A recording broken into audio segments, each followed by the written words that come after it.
नमस्ते मित्रों, श्रीमद् भागवत गीता जीने की राह अध्याय 13 श्लोक नंबर 31, 32, 33 में आपका फिर से एक बार स्वागत है। यदा भूत पृथक भावम एक अस्तम अनुपश्यति तत् एव च विस्तारम ब्रह्म संपद्यते तदा।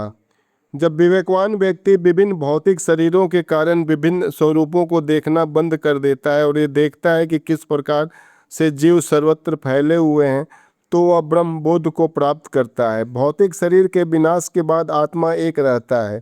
यही आत्मा भौतिक प्रकृति के संपर्क से विभिन्न प्रकार के शरीर को धारण करता है। जब कोई ये आध्यात्मिक दृष्टि प्राप्त होती है तो इस बात को समझ जाता है कि जो मनुष्य, पशु, ऊंच नीच आदि सभी में एक ही आत्मा के अंश है। उसकी चेतना शुद्ध हो जाती है और वो कृष्ण भक्ति में आगे बढ़ जाता है।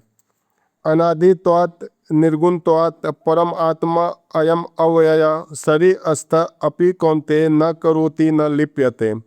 शाश्वत दृष्टि संपन्न लोग यह देख सकते हैं कि अविनाशी आत्मा दिव्य, शाश्वत तथा गुणों से अतीत है।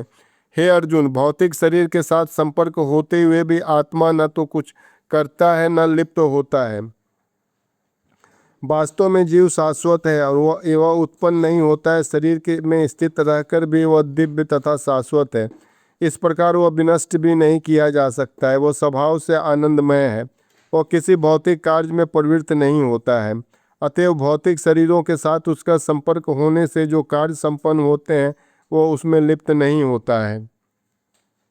यथा सर्वगतम स्वक्ष्मयात आकाशम न उपलिप्यते सर्वत्र अवस्थित देहे तथा आत्मा न उपलिप्यते।